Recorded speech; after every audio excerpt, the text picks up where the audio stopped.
천사의 얼굴이라는 말씀으로 은혜를 나누고자 합니다. 한번 천사의 얼굴 해보십니다. 천사의 얼굴. 지금 여러분의 얼굴 모습이 어떻다고 생각하십니까? 천사의 얼굴이 되시기를 주님의 이름으로 축복합니다. 옆 사람 보면서 천사의 얼굴인가? 천사 얼굴로 보이시기 바랍니다. 자기 마음이 천사 같으면 천사 얼굴로 보이고, 자기 마음이 안 좋으면 별로 안 좋게 보일 수 있겠지요. 요새 페이스북이나 카톡 또 밴드 같은 SNS를 통해서 많은 사람들이 소식을 전하고 사진도 올리는 것을 보게 됩니다.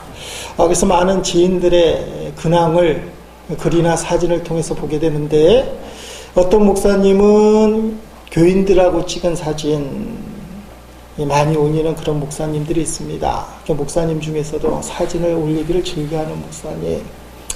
제가 어느 날 우리 집사람을 막 불렀습니다. 빨리 와봐, 빨리 와봐.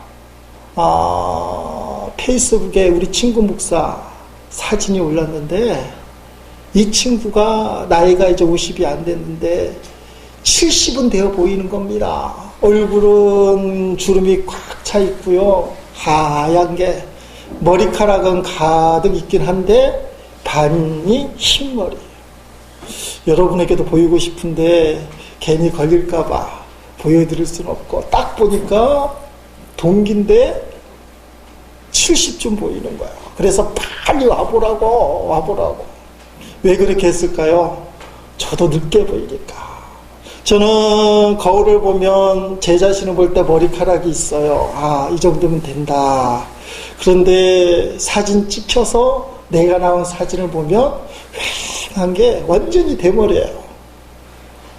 이게 이제 나이 들어 보이는 그런 모습을 보게 될 때 충격을 받습니다. 지난번에 우리 누님을 만났는데요. 우리 누나가 하는 말이, 다음에 만나면 가발을 해주겠다. 지난번에도 한번 해주겠다고 한 적이 있는데 제가 거절을 했어요. 무슨 가발 하면서. 근데 이번에는 아무 소리도 하지 않고 가만히 있었습니다. 가발을 해줄란가? 가발을 스스로 하기는 좀 그렇잖아요. 이런 실화가 있습니다. 몇 년 전에 진영감리교회 목사님이 해주신 이야기인데, 그 목사님 다른 곳으로 가셨는데요. 그 교회에 이제 대머리 장로님이 계셨나 봅니다. 이분이 장애인차를 타고 다니시는 분인데, 어느 날 가발을 장만을 하셨어요. 그리고 고속도로에 들어가려고 톨게이트 진입을 하는데, 장애인이니까 감면을 받기 위해서 장애인증을 딱 내놓는 겁니다. 근데 톨게이트 직원이 이상하게 바라보는 거예요. 딱 내놓은 장애인증에는 머리가 훤 벗겨진 사람이 떡하니 있는데, 차에 탄 사람은 가발을 쓴 젊은 사람이에요. 그래서 직원이 이게 맞나, 그러다가 이런 말을 하더라는 거예요. 글쎄, 오늘은 봐줍니다. 다음부터는 아버지 차 타고 나오면 안 됩니다. 이 장로님이 기분이 너무 세상 말로 째진 거예요. 아들로 봐주는 거예요. 전설 같은 어느 교회 이야기입니다. 젊은 부목사님이 대머리신데 교회에 임직한 지 얼마 안 되셨어요. 그래서 나이 드신 여자 권사님하고 세 가족을 신방을 갔습니다. 신방 끝에 대화를 나누는데 그 성도님이 이렇게 하는 겁니다. 목사님하고 사모님하고 너무 닮으셨네요. 참 보기 좋습니다.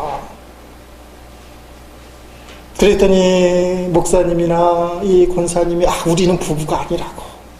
각자 집으로 돌아갔는데, 권사님은 너무나 행복해서 잠이 안 오고, 목사님은 너무 억울해서 잠을 자지 못하나, 그런 일이 있었다는 거예요. 여러분, 젊어 보이는 것이 늙어 보이는 것보다 좋은 일입니다. 잘생긴 것이 못생긴 것보다 유익합니다. 정결하고 향기로운 향기가 나는 것이 더럽고 추잡하고 냄새 맡기 역겨운 그런 냄새 나는 것보다 훨씬 좋은 일이에요. 그러니까 여러분들 외모를 꾸미려고 애를 쓰셔야 되는 거예요. 좋은 화장품 쓰시고요. 좋은 옷 입으시고. 그러나 오늘 우리가 나눠야 될 게 뭐겠습니까? 외모만 꾸미지 말고 여러분의 영혼은 어떤가? 외모만 신경 쓰지 말고 나의 영혼의 상태는 어떤가? 나의 영혼은 얼마나 아름다운가? 영혼이 아름다운 성도가 되기를 주의 이름으로 축복합니다.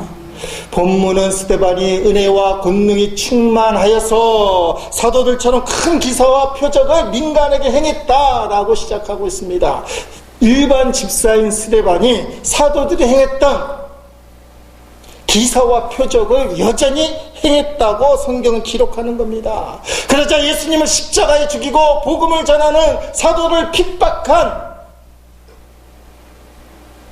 사람들이 스데반을 그냥 두겠습니까? 스데반을 그냥 둘 수가 없죠. 오늘 본문에 보니까 반대하는 세력들이 나오는데 새로운 세력이에요. 9절 말씀 보니까 자유민들이라고 되어 있어요. 자유민들. 당시에는 노예로 끌려갔다가 자유를 갖는 사람들이 생겨나기 시작했습니다. 그래서 그들을 가리켜서 자유민들, 노예였다가 자유롭게 된 사람들과 그들의 자손을 가리켜서 자유민들이라고 하고 있습니다. 그 사람들이 어디로부터 왔느냐? 오늘 본문에 보니까 구레네, 알렉산드리아, 길리기아, 아시아에서 온 자유민들. 이 사람들도 유대교를 믿는 유대인들이에요. 그들은 스데반과 대립을 하고 논쟁을 하는데 본문에 보니까 지혜와 성령으로 말하는 스데반을 당할 수가 없었다. 외국물을 먹고 왔으니까 예루살렘에 사는 유대인보다 알고 들은 게 많다는 거예요. 당시 노예제도지만 그 당시 선생님들이 다 노예였던 걸 아시죠? 철학을 가르치고 음악을 가르치는 사람들이 다 노예예요. 그러니까 유대인 노예들이 외국 가서 우리가 생각하는 노동만 한 것이 아니라 사실은 자유를 얻을 만큼 총애를 받았는데 그들이 노예지만 지식을 갖고 있었다는 거예요. 그 당시 유학하는 철학을 알고 있었다는 거예요. 자기들이 그래도 똑똑한 엘리트라고 생각했어요. 그래서 스데반하고 논쟁을 벌이는데 못 당하는 거예요. 자존심 팽 상하는 거예요. 똑똑하다는 사람이 너 멍청하지 그러면 제일 기분 나빠하잖아요. 겸손하지 못하는 거예요. 여러분, 이 자유민들이 결국은 스데반을 당할 수가 없어 사람을 돈 주고 매수해서 거짓 증언을 하게 만듭니다. 그게 11절 말씀이에요. 11절에 보니까 사람들을 매수하여 말하게 하되 이 사람이 모세와 하나님을 모독하는 말을 하는 것을 우리가 들었노라 하게 하고 아멘. 거짓말로 돈 주고 하나님을 모독했다고, 모세와 하나님을 모독하게 했다고, 모독했다고 그렇게 만들었다는 것입니다. 결국 자유민이라는 이 사람들은 스데반을 논쟁으로만 끝나신 것이 아니라 사내들의 공의회로 끌고 갑니다. 사내들의 공의회가 어떤 곳입니까? 예수님을 십자가에 죽기로 결의한 곳. 복음을 전하는 사도들을 불러다가 더 이상 예수를 전하지 말라 매를 치고 감옥에 가두었던 그 현장, 그 사내된 공의회에 제사장과 서기관들을 꼬드겨서 모이게 하고 스데반을 재판하는 거예요. 결론적으로 얘기하면 스데반이 이 사내들의 공의회에서 기독교 최초의 순교를 하게 되는 거예요. 사도행전 7장에 보면 스데반이 이 사내된 공의 앞에서 변론을 합니다. 아주 유명한 설교예요. 구약을 근거로 해서 얼마나 기가 막히게 그 당시 똑똑한 지혜자들을 코를 확 누르는 그런 성령과 지혜가 충만한 스데반이니까 설교를 얼마나 잘했겠어요. 이제 우리가 앞으로 살펴볼 것인데 53절까지 구약을 갖고 그것을 아주 복음적으로 설교를 하는 거예요. 54절부터 스데반의 순교 장면이 나오는데 마지막 절에 7장 60절 그는 예수님처럼 순교를 해요. 한번 읽어보십니다. 무릎을 꿇고 크게 불러 이르되 주여 이 죄를 그들에게 돌리지 마옵소서. 이 말을 하고자 하니라. 아멘. 스데반이 사내들의 공의에서 돌 맞아 죽게 되었는데 그 마지막 모습이 예수님 모습하고 똑같았다. 여러분, 오늘 본문에 나와 있는 스데반의 얼굴이 천사의 얼굴이라고 표현하고 있는데, 이 천사의 얼굴이라는 표현이 도대체 어떤 표현일까? 잘생기고 향기나고 미남이어서 이 스데반의 마지막 얼굴 모습을 천사의 얼굴이라고 했을까? 그렇다기보다는 그 영혼 속에서 뿜어나오는 자기를 죽이려는 원수 앞에서도 그들을 사랑하는 마음으로 복음을 전하는 그 스데반의 어떤 뿜어나오는 그 어떤 힘, 하나님의 목적 사명을 위하여 내가 천사의 얼굴로 복음을 전해야 된다는 그 사명감이 그로 하여금 천사의 얼굴을 만든 게 아닌가. 7장 이전에 보면 여러분 부형들이여 그렇게 얘기해요. 부형들이여, 당신들은 이제 나를 죽일지 모르지만 스데반은 설마 죽는 줄은 몰랐을 거예요. 근데 얼마나 살기가 거기 가득 찼겠습니까? 결국 죽였으니까. 자기를 죽이려는 원수들은 뭐라고 부르느냐? 내 아버지, 내 형님들. 왜 그렇게 부릅니까? 천사 얼굴을 확 하고 자기를 죽이는 원수를 향해서 내 아버지, 내 형제요. 왜요? 그들도 구원받아야 될 영혼이니까. 천사의 얼굴이라고 해서 그냥 아무 생각 없이 해맑게 웃는 얼굴이 아니에요. 교회 오면 범사에 감사라고 해서 의미 없이 범사에 감사합니다. 교회 오면 그냥 해맑게 웃는 게 전부라고 생각하는 진짜 어리석은 성도가 있어요. 마음에 하나님의 사랑, 예수 십자가의 사랑이 불같이 끓어오를 때 그 사명을 감당하기 위해 필요한 것이 천사의 얼굴이에요. 근데 아무 생각 없이 성경이 감사하라고 하니까, 기뻐하라고 하니까 그냥 감사합니다, 기뻐합니다. 그게 아니라는 거예요. 그 감정이 없는 동물입니까? 스데반이 천사의 얼굴을 하기까지는 하나님이 얼마나 자신을 회개했겠어요. 여러분, 온수들 앞에서조차도 끝까지 평강을 잃지 않았던 것은 하나님을 믿었기 때문에, 하나님이 함께 하셨기 때문에 그래요.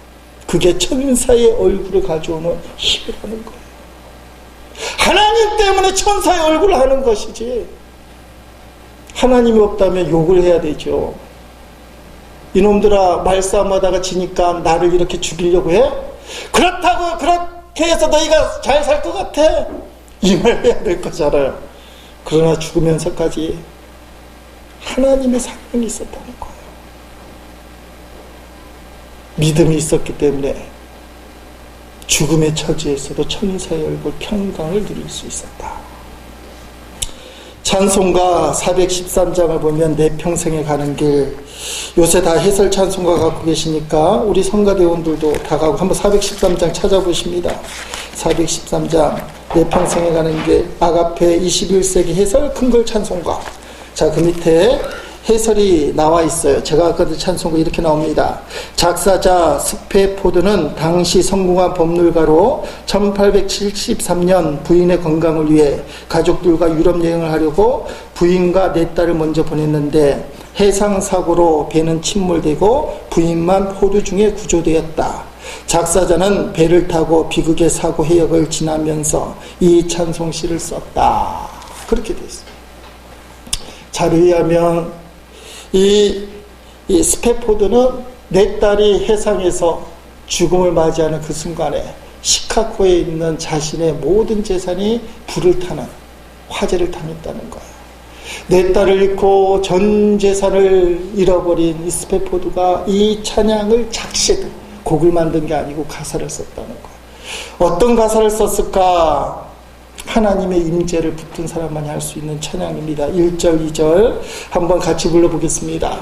내 평생에 가는 길 순탄하여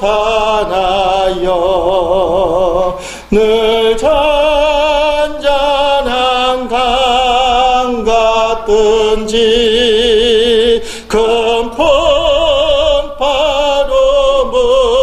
무섭고 어렵든지 나의 영혼은 늘 편하다.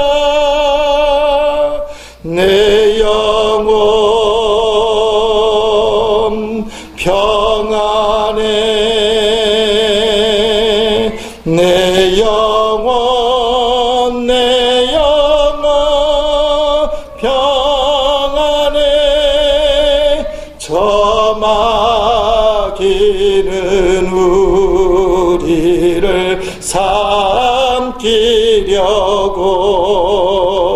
입 벌리고 달려와도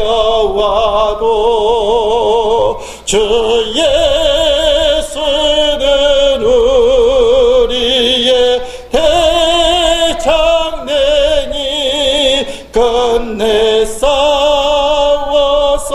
이기리라.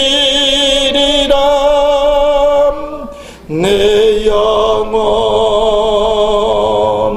평안해. 내 영혼 평안해. 아멘. 성도 여러분, 인생의 고난 때문에 우거지상이 되는 사람이 아니라 주님의 평강으로 천사의 얼굴을 하며 사시기를 주의 이름으로 축원드립니다. 하나님이 함께하는 거예요. 이게 신앙이에요. 하나님을 안 믿고 사람들만 바라보는 사람, 환경만 바라보는 사람, 어떻게 천사의 얼굴을 할 수 있겠어? 너희가 믿음 있는가 시험해보라. 너희 얼굴 표정이 우거지상으로만 전철된다면 그게 믿음 있는 얼굴인가? 하나님이 함께하면 얼굴이 천사같이 됩니다. 형님들에 의하여 인신매매, 처음에는 살해당할 뻔하다가 인신매매 당하여 애굽의 보디발 장군의 노예로 갔던 요셉 이야기 우리가 잘 아는 겁니다. 종이 되었던 그 요셉, 얼마나 마음의 상처가 커. 형님들이 자기를 죽이려고 했고 인신매매에서 노예로 팔아먹었어요. 근데 그 요셉을 이렇게 표현합니다. 창세기 39장 6절 말씀 같이 읽어보십니다. 주인이 그의 소유를 다 요셉의 손에 위탁하고 자기가 먹는 음식 외에는 간섭하지 아니했더라. 요셉은 명모가 변하고 아름다웠더라. 아멘. 자, 상처가 많은 요셉이 말입니다. 용모가 빼어나고 아름다웠더라. 개역성경에는 준수하였더라. 준수한 청년. 용모가 빼어나고 아름다운 청년이 되었어요. 이런 비결이 도대체 무엇이냐? 그 모진 고난 속에서도 요셉이 천사 같은 얼굴, 용모가 빼어나고 아름다운 비결이 무엇이냐? 좋은 피부 크림을 발라서 가지고 성경은 그 앞절에 이렇게 표현합니다. 2절 3절 말씀 읽어보십니다. 여호와께서 요셉과 함께 하심으로 그가 형통한 자가 되어 그의 주인 애굽 사람의 집에 있으니 그의 주인이 여호와께서 그와 함께 하심을 보며 또 여호와께서 그의 범사에 형통하게 하심을 보았더라. 아멘. 일부러 콕 찍어서 얘기하잖아요. 그의 주인 애굽 사람이 집에 있을 때 그의 주인이 여호와께서 그와 함께 하심을 보며 또 여호와께서 그의 범사에 형통하게 하심을 보았다. 하나님이 함께 했을 때 용모가 아름다울 수 있었어요. 자, 이런 얼굴을 하니까 잘 될까요? 안 될까요? 일이 잘 될 수밖에 없죠. 우거지 상하는 사람은 안 되지만 얼굴이 천사 같으면 일이 잘 된다는 거예요. 하나님이 어떻게 하십니까? 요셉만 축복하신 것이 아니라 요셉을 알아보는 보디발도 축복해요. 4절 5절 말씀 읽어보십니다. 요셉이 그의 주인에게 은혜를 입어 섬김에 그가 요셉을 가정총무로 삼고 자기의 소유를 다 그의 손에 위탁하니 그가 요셉에게 자기의 집과 그의 모든 소유물을 주관하게 한 때부터 여호와께서 요셉을 위하여 그 애굽 사람의 집에 복을 내리심으로 여호와의 복이 그의 집과 밭에 있는 모든 소유에 미친지라. 아멘. 여호와께서 요셉을 위하여 애굽을 가정총무로 삼은 보디발 장군의 집에 복을 주었다. 여러분, 이게 하나님의 역사예요. 천사 같은 얼굴, 아름다운 얼굴, 왜 가능한가? 어떻게 가능한가? 하나님이 나와 함께 하심을 확신할 때 여러분의 얼굴들이 활짝 펴서 복받는 얼굴 되시기를 주의 이름으로 축원드립니다. 이제 자기 얼굴 한번 생각해 보세요. 얼굴은 내 마음대로 하지만 표정은 내 마음대로 안 되잖아요. 여러분의 얼굴은 복받는 얼굴입니까? 복이 떠나는 얼굴입니까? 제가 설교하다가 가장 난감할 때, 곤혹 쓸 때가 간혹 있습니다. 어떤 분이 지그시 눈을 감고 말씀을 묵상하는 것처럼 보이는데 오만 가지 우거지상을 다 하고 앉아있을 때, 아니 무엇인가 그렇게 기분 나쁜 게 있는데 꼭 설교 시간에 하필이면 말씀 묵상한다고 이렇게 눈을 감고 있는데 목사가 보니까 오만 가지 우거지상이, 성도들끼리는 안 보이잖아요. 다 불 보고 있으니까. 근데 제가 보니까 설교 시간에 자기는 말씀을 듣는다고 눈을 감고 있는데 얼마나 힘들고 어려운 일이 있는지 오만 가지 상을 찌푸려서 앉아있으면 설교할 맛이 다 떨어질 때가 있습니다. 그런데 어떡해요? 다른 곳에 가서 인상 쓰고 있는 것이 아니라 예배당에 나와서 인상 쓰잖아요. 내가 설교를 조금 더 은혜롭게 해서 그 얼굴만 펴주면 그 사람이 복을 받겠다. 그 마음으로 설교를 더 열심히 할 수밖에요. 여러분, 여러분의 얼굴이 여러분 자신이 복받는 사람인지 복을 받지 못하는 사람이 결정한다는 것을 기억하시기 바라요. 잘생기고 못생긴 것의 차이가 아니에요. 하나님의 함께 하심을 느껴서 하나님의 영광이 마음속에 있는 사람. 저에게도 소원이 하나 있습니다. 말씀을 듣고 강단에 올라설 때에 하나님께서 영광을 내게 충만하게 주셔서 그걸 보자마자 은혜가 넘치는 그런 목사가 되었으면 좋겠다. 아멘 해주신 분이 아무도 없네요. 모세가 시내산에서 십계명을 받을 때 이런 역사가 있었습니다. 출애굽기 34장 29절로 30절에 보니까 모세가 그 증거의 두 판을 모세의 손에 들고 시내산에서 내려오니 그 산에서 내려올 때는 모세는 자기가 여호와의 말에서 말미암아 얼굴 피부에 강체가 나나 깨닫지 못하니라. 30절을 빠졌는데 아론과 온 이스라엘 자손이 모세를 볼 때에 모세의 얼굴 피부에 강체가 남을 보고 그에게 가까이 하기를 두려워하더냐면, 모세는 십계명을 갖고 오는데 얼굴에 강체가 확 나니까 본인은 몰랐지만 사람들은 알아봤어요. 제가 하나님 말씀을 준비하고 기도하고 강단에 올라설 때 모세처럼 강체가 확 빛나서 여러분들이 먼저 은혜 받기를 주의로 축원드립니다.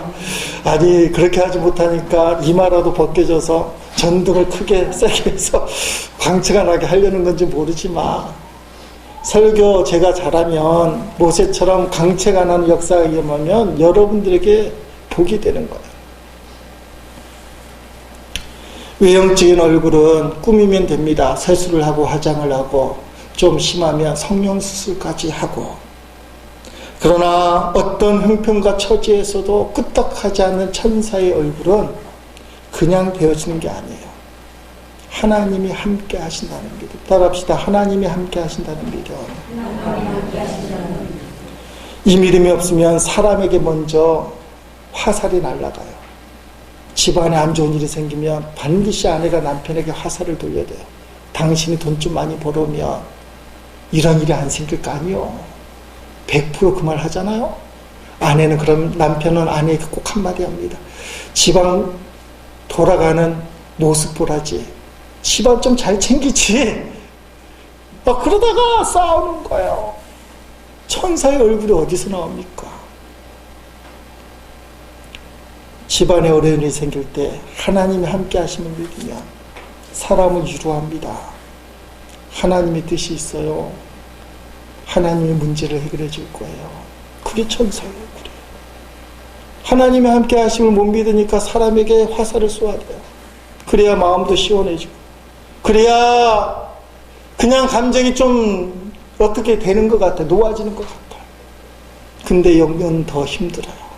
더 문제는 꼬여요. 스데반은 자신을 죽일 원수 앞에서도 천사의 얼굴을 할 수 있었던 것은 하나님이 함께 하셨기 때문인데, 이 표현을 사도행전적인 표현을 드리자면 따라합시다. 성령 충만했다. 천사의 얼굴이 그냥 나온 것이 아니라 성령 충만했기 때문에 그랬다는 거예요. 스데반에 관한 이야기는 사도행전 6장과 7장에서만 나와요. 7장에서 순교하기 때문에.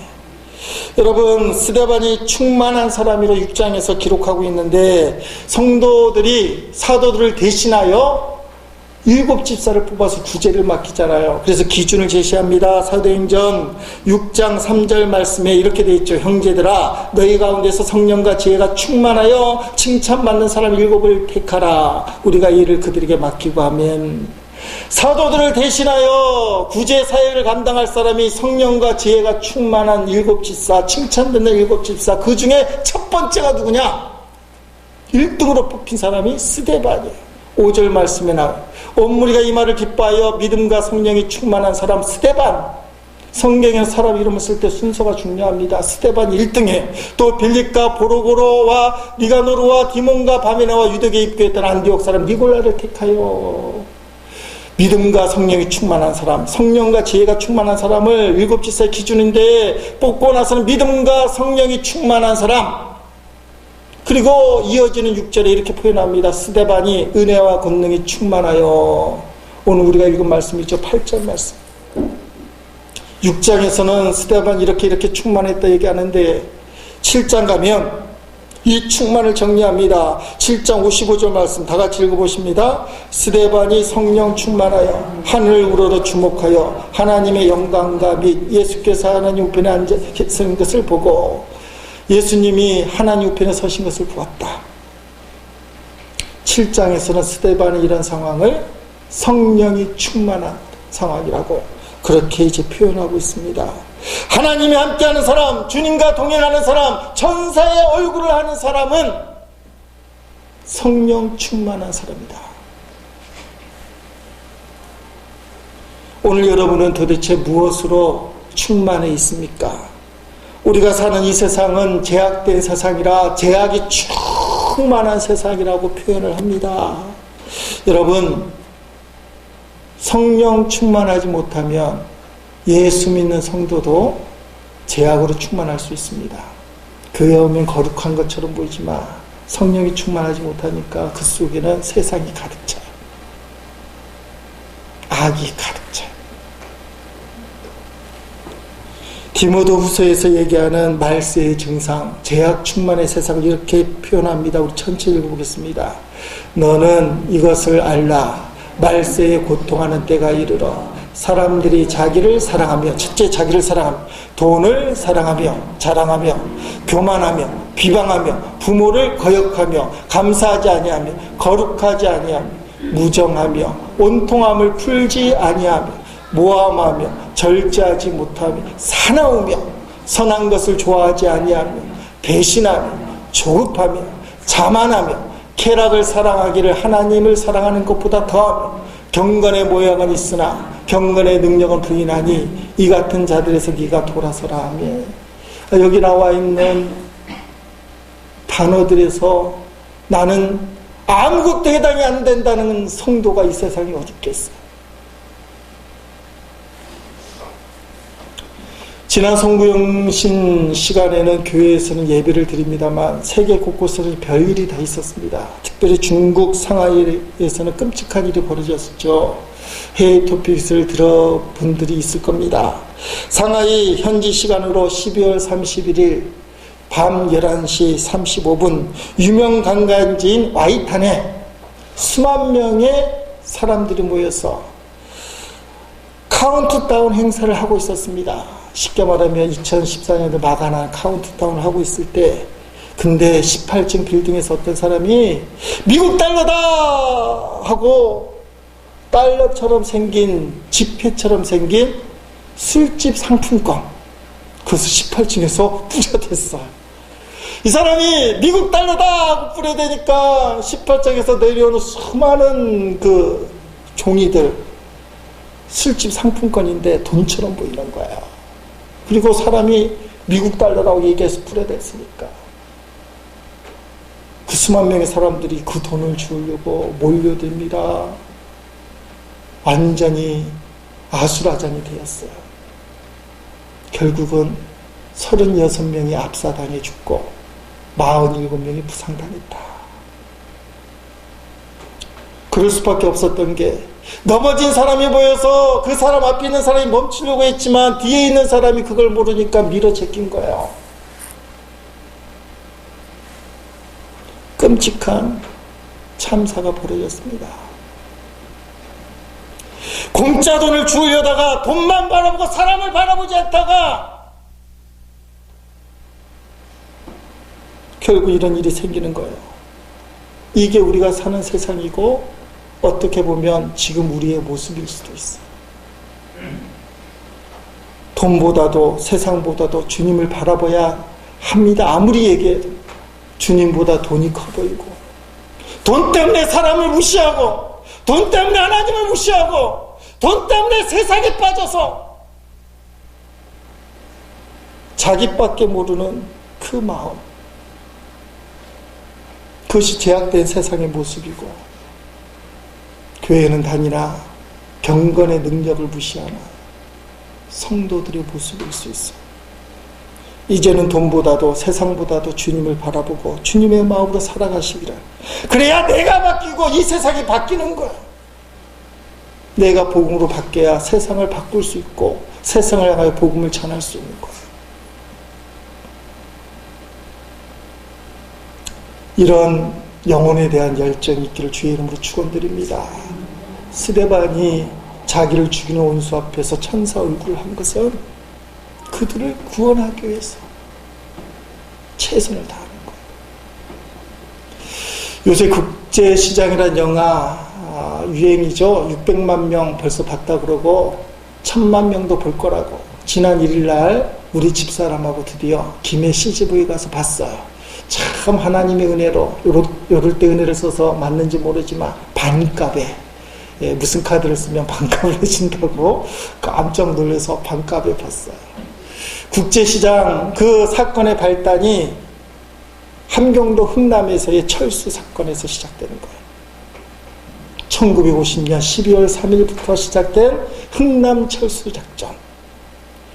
연합군이 6.25 전쟁에 참여함으로 연합군과 국군이 저 압록강까지 전진해 가잖아요. 그때 우리의 역사에 정말 통탄한 일, 통일이 되지 못하고 중공군의 개입으로 갑작스럽게 이제 국군과 연합군이 후퇴를 하게 되는데, 중공군이 얼마나 빨리 밀려오는지 이북에 있던 우리 군대가 육로로는 퇴진을 못하게 되어 있어요. 그래서 결정 내린 게 해상 탈출이에요. 그게 흥남 철수 작전입니다. 12월 때부터 시작된 흥남 철수 작전, 이게 소문이 나니까 10만 명이나 되는 피난민들이 흥남에 잔뜩 모였어요. 그때 연합군, 미군의 결정은 이런 것입니다. 더 이상 피난민들, 아무도 피난민을 배에 태울 수 없다. 첫째는 배에 자리가 없고, 두 번째 피난민들을 태우다가 시간이 더뎌지면 중공군의 공격을 받고 전멸될 수도 있고, 세 번째 피난민 속에는 간첩들, 공작꾼들이 있는데 이 사람들이 배에 들어와서 배를 파괴할 가능성이 있기 때문에 피난민은 태울 수 없다라고 결론을 내렸어요. 철수 마지막 날 12월 23일 날이에요. 이 모든 걸 책임을 지키고 있던 알몬드 장군에게 국군 1군단장인 김백일 소장과 미국 민간 고문관으로 있었던 현봉이라는 의사가 매달리게 돼요. 내용은 이겁니다. 우리가 이들을 버리고 간다면 이들은 중공군에 의하여 전멸되고 맙니다. 몰살되고 맙니다. 만약에 저 피난민들을 태우지 않으면 우리 국군은 걸어서 후퇴를 하겠습니다. 간절하고도 끈질린 간청에 의해서 알몬드 장군이 피난민들을 태워주기로 했어요. 10만 명이나 되는 피난민을. 그래서 193척이 동원이 되고 10만 명의 피난민들을 다 태웁니다. 더 놀라운 역사가 있게 됩니다. 메러디스 빅토리아호라는 그 선박이 있어요. 이 선박에서는 선장이 결단에 따라서 싣고 있었던 전쟁 물자, 탱크, 총알 뭐 이런 것들, 그걸 다 내버리고 피난민들을 14,000명을 태웠다는 거예요. 14,000명. 그리고는 26일 거제도에 도착하게 됩니다. 재미난 사건은 3일 동안 거제도까지 오는데 그 배에서 태어난 아기가 5명의 신생아가 태어났다. 그렇게 기록하고 있어요. 여러분, 이 메리디스 빅토리아호는 군함이 아니라 상선입니다. 세계 전사에서 단일 선박으로 최대 인원을 구제한 것으로 알려진 그런 배예요. 그래서 이 배를 기적의 배라. 그리고는 한 척의 배로 가장 많은 생명을 구원했다는 것 때문에 2004년도에 기네스북에 올랐다. 그래서 이 흥남철수는 영화로도 만들어지고 국제시장에 그 사건의 발단으로도 시작되는 거예요. 전쟁이 끝나고 말입니다. 메리디스 빅토리아호의 선장인 라누라는 선장이 1954년도에 캐톨릭 수사로 자신을 헌신하게 됩니다. 그래서 뉴저지에 있는 성 베네딕토의 뉴튼 수도원에 종신소원이라는 것을 하게 돼요. 그래서 수도원 밖으로 나가지 않는, 죽을 때까지 수도원 안에서만 수도를 하겠다는 그런 결정을 하게 됩니다. 그런데 여러분, 2001년도에 이 뉴튼 수도원이 재정난 때문에 문을 닫게 돼요. 그래서 이 수도회와 관련된 여러 곳에 이제 문의를 하게 되는 겁니다. 뉴튼 수도원이 문 닫게 되었는데 어떻게 하면 좋습니까? 우리를 도와주십시오. 근데 우리나라의 7국에 있는 외관 수도원이 뉴튼 수도원의 재정을 책임지기로 하고 운영을 하기로 결정을 한 거예요. 여러분, 참 놀랍지 않습니까? 50년이 지났어요. 50년 전에 메리디스 빅토리아호의 전쟁 물자를 포기하면서까지 얼마나 사람들에게 소리를 들었겠습니까? 전쟁 중인데 14,000명의 한국 피난민을 태웠던 그 배의 선장이 있는 라누 수사가 있는 뉴튼 수도원이 망하게 됐을 때 그 뉴튼 수도원을 책임지고 살린 수도원이 한국 외관 수도원이 있다. 그게 뭔가 남다르지 않습니까? 아마 라누 선장은 그걸 몰랐을 거예요. 더 기가 막힌 자료는 이 결정이 난 바로 이틀 뒤에 2001년 10월 14일 날 라누 수사는 세상을 떠났다는 겁니다. 50년 전에 한국의 피난민들을 생명을 걸고 위험을 무릅쓰고 14,000명을 가득 채우고 함흥에서 거제도까지 태워왔던 이 라누 수사, 하나님은 한국에서 도와주도록 연결을 한 거예요. 사람의 생명을 살리는 의지가 전쟁 중에서도 전쟁 물자를 포기하고 사람을 태우고 살리는 역사를 가져옵니다. 그리고 그러한 의지는 결국 하나님의 은혜로 하나님께서 보답해 주십니다. 자신에게 돌아오는 거예요. 주님이 기뻐하시는 생명을 살리는 일, 사람을 살리는 데 최선을 다하며 지금도 기적은 일어납니다. 하나님은 살아계시기 때문에.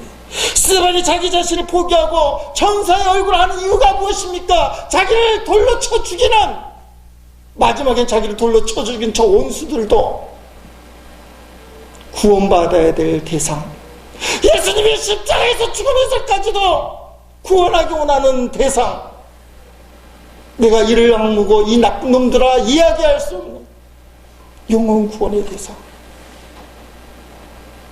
그래서 그는 천사의 얼굴을 할 수 있었어요. 하나님이 함께 하셨고 하나님이 힘주셨기 때문에.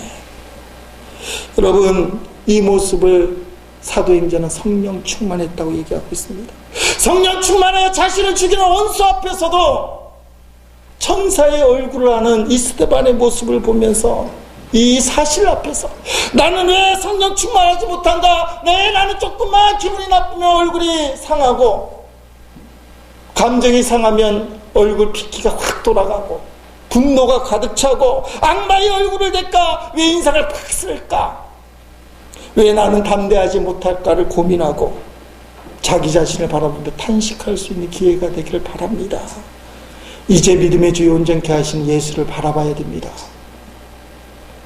그래서 성령 충만하고 어떤 일이 닥쳐도 천사의 얼굴로 살아가는 2014년도는 우리가 사도행전 말씀을 통하여 스데반과 같이 성령 충만하여 천사의 얼굴로 함으로 하나님이 내게 주신 사명 감당하라. 그런 성도들 다 될 수 있기를 주님의 이름으로 간절히 축원드립니다.